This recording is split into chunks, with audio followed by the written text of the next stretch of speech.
Hello, my name is Jacob, and I'm a Norse Pagan, and I'm in Munich, Germany today at the Olympian Park, and I want to talk about summer and midsummer, and how to celebrate this time of the year and this holiday as a Norse Pagan.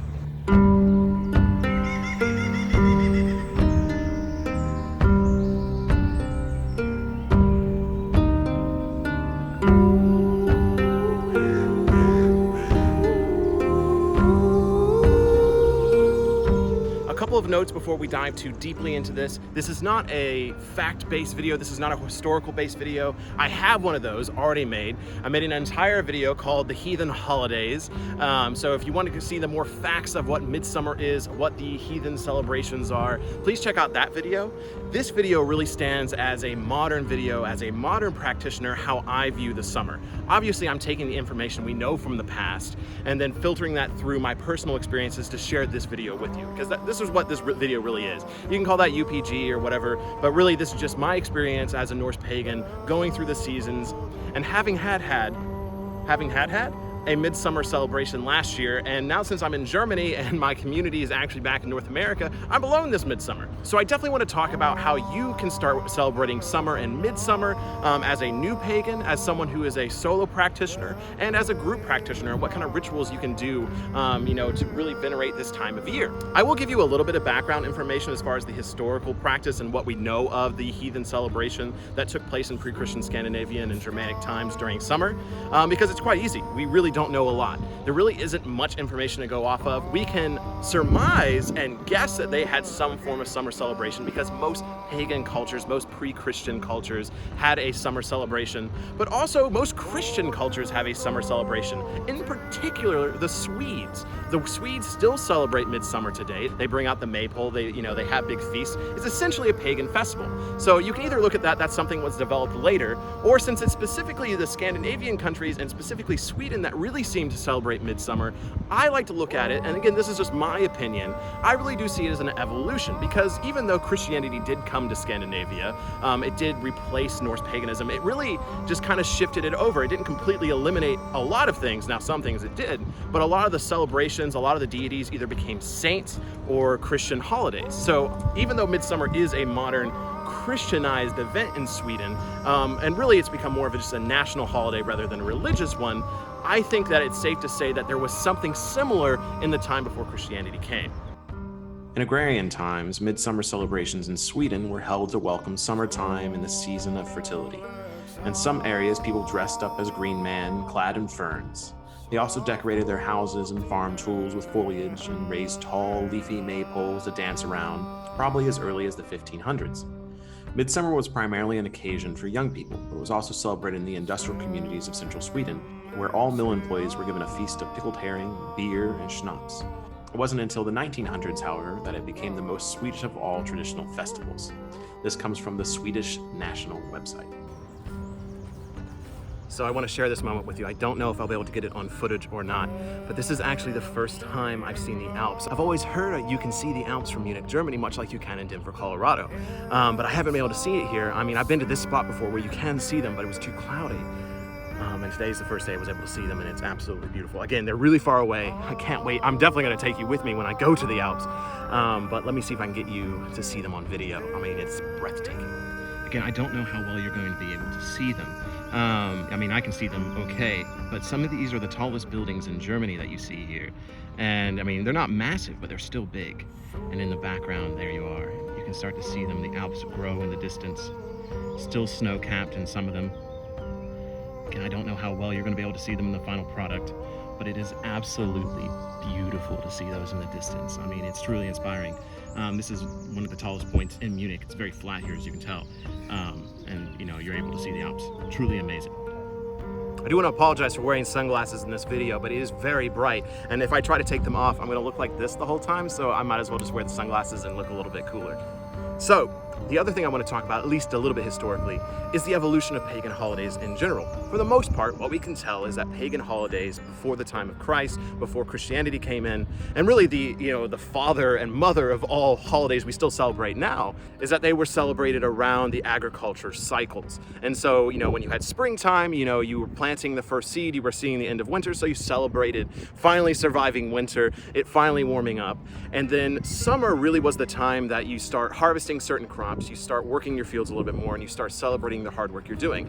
But also it's a way to release yourself and party and celebrate. And that's why we see a lot of, summer festivals are usually quite lively, involve a lot of dance.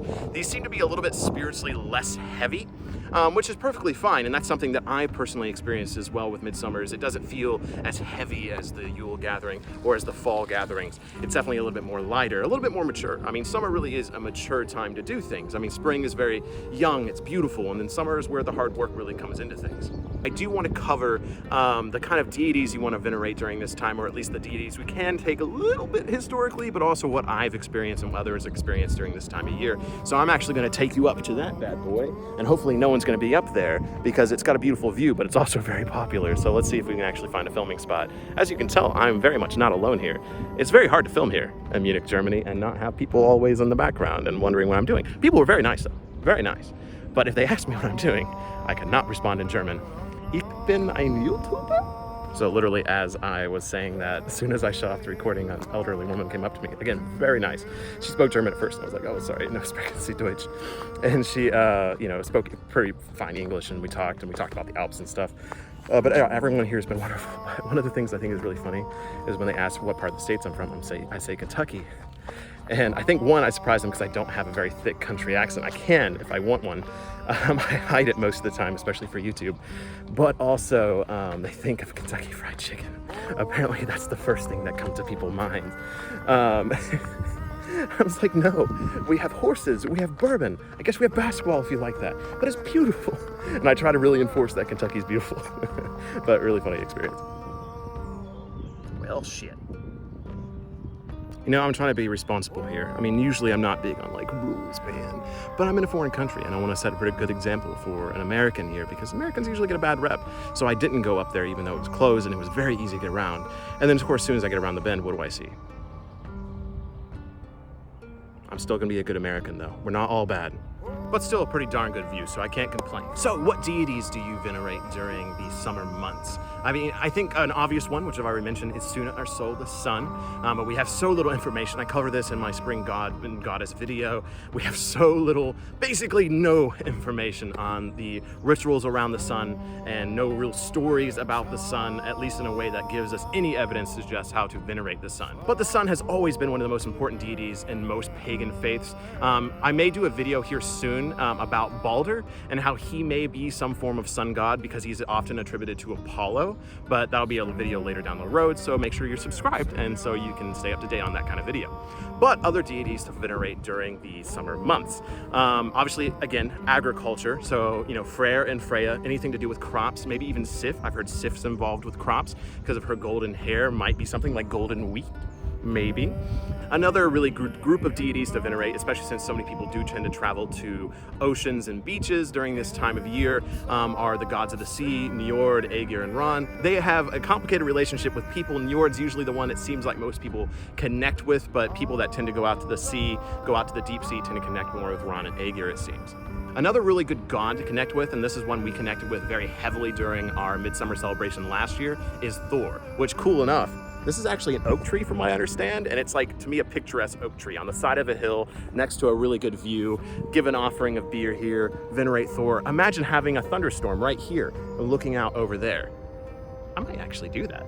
As far as Thor veneration goes, thunderstorms are very prevalent during the summertime, obviously the springtime as well.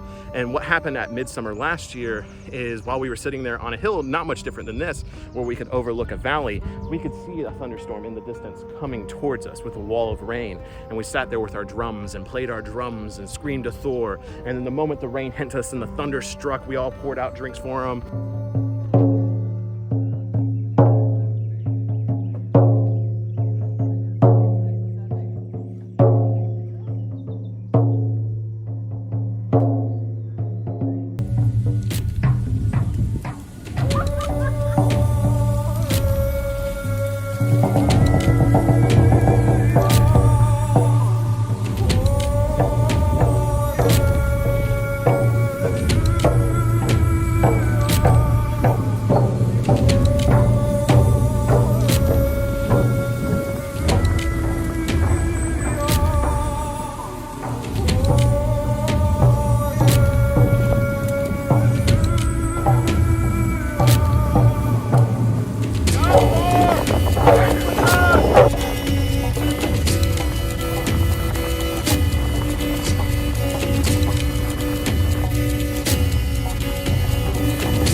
again, the most powerful experience to me during Midsummer was that when the thunderstorm came and we all got to celebrate with Thor.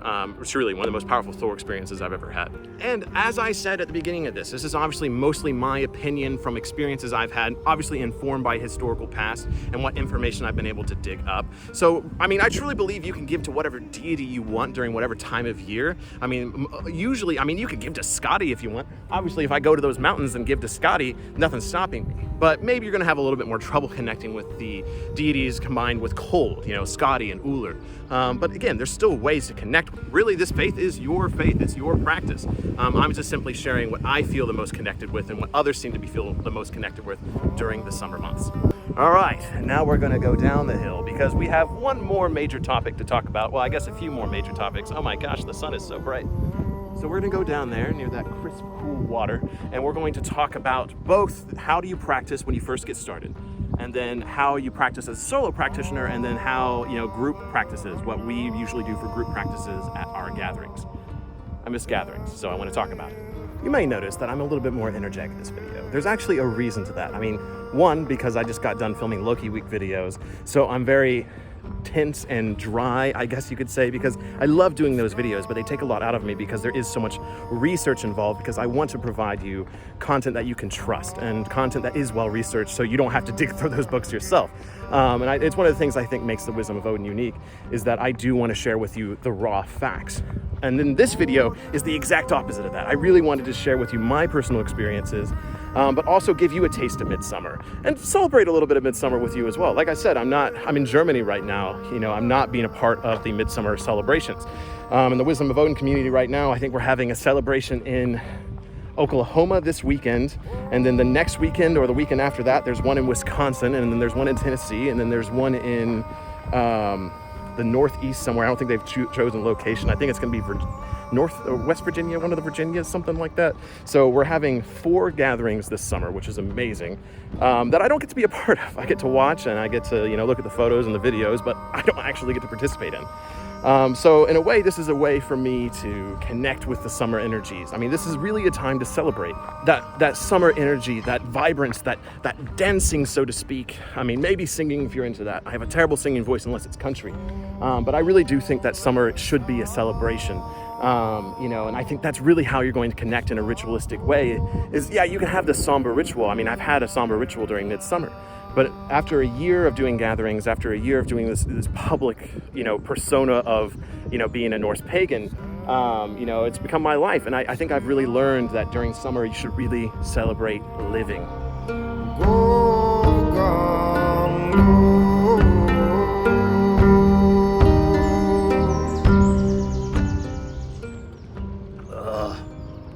Summer is hot. But again, the beauty of summer is how much daylight there is. I mean, it's not cold. You can go outside, wear sunblock, unlike me, get a nice hat. That's the other option. But if you are getting into this faith for the first time, I really do think that the best thing you can do is just simply go outside and enjoy the summer. Take part in summer activities. They don't necessarily have to be pagan. I mean, you might not necessarily have a part like this, but I mean, go to a place that does have outdoor activities. I'm sure you can find them. You know, join a sports club, start doing some volleyball, go rent a paddle boat thing that they have here. You know, they even have like the little balls you can get in and like run around. You know, have a picnic. You know, come to a place like this and go to a picnic. Go to an outdoor concert. You know, they're starting to do those again. You know, even here they have an outdoor movie theater. They're starting movies. You know, find something. People are applauding. I don't know. They're doing something up there. There are so many things to do in the summer that I feel like we become closed off from. Obviously, last summer was a difficult time for many people as many of these activities were taken away from us. So no better time to enjoy them. There are so many things to do in the summer, so many activities you can do outside that are not only good for your health, it's great to get exercise, but also going to make you feel more connected this time of year, especially if you're getting into this faith for the first time. You may have limited resources. You may not have people you can practice with. You may barely have an altar. So I really do think, you know, taking this summer, you know, taking whatever summer you're watching this video in and connecting with those summer activities that humankind has connected with and evolved through to enjoy together. Now, let's say you're more of a seasoned practitioner. You've been in this faith for a while. Do I have any suggestions for how to do a, you know, personal ritual during summer, for a personal ritual during Midsummer? Something I'm probably going to have to do because I don't have a community here with me. What I recommend, again, I prefer to be outside, especially for a month of a season like summer. Find a nice place, you know, doing this maybe at sunrise or sunset, coming to a place, you know, again, not necessarily here, coming to a place that you can see a really beautiful sunset and do a sunrise or a sunset ritual, I think would be what I would do personally, to really venerate the length of the day. I mean, maybe even doing an all-day ritual where you do a form of meditation and offering in the morning, right as the sun rises, right at like 6:30 in the morning, right as the sun peaks, and then kind of keep the sun in mind and really keep track of how long the day is. And then at night is when you would actually close the ritual. At night, you would give another offering. You would give thanks for the long summer months, for what the sun has taught you, for what the season has taught you. You know, give an offering of wine, I think would be really good, or apples, or, you know, any kind of fruits or flowers. You know, even coming to a place like this and maybe leaving some flowers in the water, leaving some apples in there. But I really do think this day observation, this day, you know, observance of the length of summer, the power of the sun, even though sometimes it is uncomfortable, the sun gives us life. Really connect with that sun energy. You know, again, I'm trying to make something that I don't really know what objects you have. You know, to me, a ritual is always the opening, which to me in this ritual would be dawn. It would be, what do you want? You know, really you're just learning to appreciate the sun, learning to appreciate summer. And then you're closing it at sunset, and you are thanking Suna Sol, the sun, the season, the gods, the ancestors that all celebrated this time of year. You know, again, I struggle with personal rituals because I tend to mostly focus on my group ritual work, but I really do think observing the sun and the cycles and the length of summer is something that would be really important for you, as it has been something that has been really important for me in my personal practice. And finally, how would I do a group ritual? Mostly this is a little bit for me, but also for you, because I do not get to make a Midsummer gathering video. You know, I am getting a little sad. This is actually the first seasonal gathering I've missed since starting the Wisdom of Odin gatherings. I'm very proud of the fellowship leaders I work with. I think there's 21 of us now putting on gatherings across the United States and soon to be the world, as we have our first gathering in Australia at I believe it's in the fall. So we've grown so much just from 9 people, from me just putting out a call on my YouTube channel with 900 subscribers. It is truly a humbling experience. But again, I'm very sad. So how would I do a summer ritual? If I was doing one this year, if I was having a midsummer gathering, what would I be doing? I would do something very similar to what I did last year. You know, I sat by the fire by myself with the drum and beat my drum until I was in the right mindset. And then I sent Casey, who I was doing the ritual with, to go get everyone who was in the front of the house. I like to have my personal space while I kind of connect with the gods, connect with the sacred energies, and then have everyone come around in a circle. And then you open it. Just as I talk about in a personal ritual, you have to open the space. Hail the gods. Hail the gods, Freya. You know, summon them all there with you. Suna, Sol, Frigg, Sif, Odin. I always like to summon Odin. I mean, it's called the Wisdom of Odin after all. And I technically do all this for him in a way. So I always like to make sure I have a personal moment with Odin, at least when I'm leading a ritual. You know, usually it's very private. You very rarely hear me speak it. I just sit by the fire, pour a drink out, and that's for me and Odin. But otherwise, I summon the gods, but do not forget the ancestors. The ancestors are just as important, especially as I'm here in Germany, as much of my family is German. You know, connecting with the ancestors is something I really hope to do here. And so calling down to the earth. The ancestors are in the earth. Hell is in the earth. Call down to them. Speak down into the earth as you summon them, or at least is how I would do it. You know, the ancestors below. Hell, open your gates just for today, just for the ancestors to join us around the fire, to dance and celebrate in the old ways. And then the spirits as well, especially summer, especially if you're in a very beautiful place. I don't know how much, spirits are out in Munich, Germany, in a place that used to be a German Air Force base, and now that there's a bunch of destroyed buildings buried in dirt. But that's besides the point. Really calling out to the land spirits has been something that I think is very important to me, especially as a North American pagan, as someone practicing in North America. The land spirits are very prevalent, and so honoring them, thanking them for their time, calling out to the trees, calling out to the birds, to the squirrels, all the things in the world, all the things above and below that can hear us speak. Thank them for allowing us to be here, and invite them to dance around the fire if they wish to join in a celebration of life, and a celebration of the sun. So I think it's so important to summon those elements in a group ritual. And then the meat and potatoes of that ritual, what I would actually do for that ritual. I love giving everyone a chance to dance and celebrate.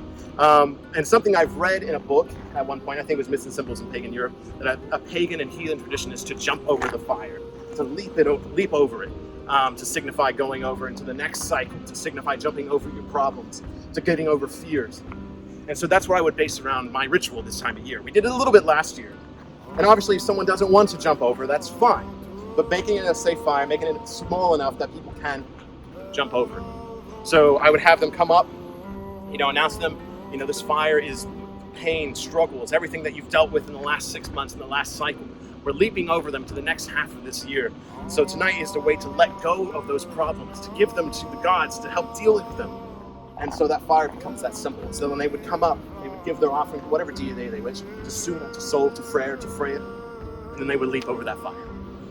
And that would be their time. I know a lot of formalized Asatru groups like to do sermon-based things where it really seems like one person speaks and lectures and gives everything and everyone else just kind of observes. I'm not about that. To me, this is Norse paganism and having everyone participate. Really, to me, as a priest, so to speak, as someone leading a ritual, I am here for all the people. I'm here for their experiences. I'm here for the gods. I'm here for the spirits. And that's what it should be about. It shouldn't be about me. It should be about the person putting on the ritual. So let them have their time. And then as the leader of a ritual, I would come out. I would thank everything once again. I would thank the gods. I would thank the ancestors in the earth for celebrating with us. I would thank the spirits in the trees. And then ask them to celebrate with us the remainder of the evening. And I would encourage everyone to dance. Because when you dance this evening, when you dance around this fire and this ritual, you're dancing with your ancestors who are no longer with us. You're dancing with the gods who wish to celebrate with you. You're dancing with the spirits. This is a celebration. As I've covered much in this video, this is a celebration of life. And that's what it really should be. So yeah, that is what I would do as a group ritual. So look forward to Midsummer next year, because truly I am not doing a ritual.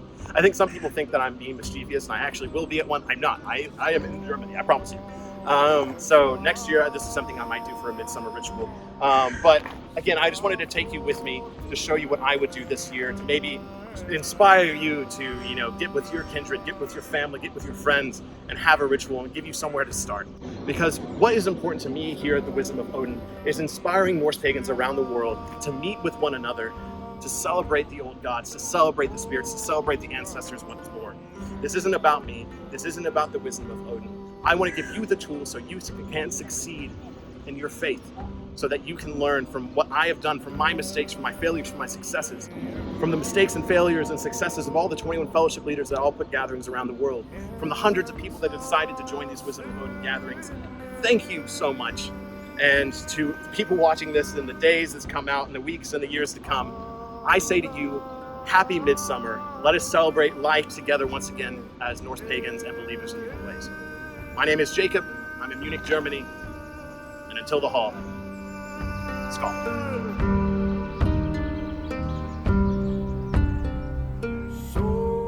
Hello, it's me once again. If you like the content here at the Wisdom of Odin, first of all, thank you for watching. But if you want to take the next step and support what I'm doing here at the Wisdom of Odin, please consider donating to Patreon. I can't speak, it was such a hot day, but if you want to see your name in the credits like these people here, or you want to join our community Discord, or be a part of Wisdom of Odin live streams, or see more of my journey here in Europe, this is going to be the best place for you, as I'm sharing updates daily to the Patreon. So I'll put a link down below so you can check it out if you wish to support the Wisdom of Odin and what I'm doing here. But otherwise, thank you so much for watching these videos, and until the hall, let's go.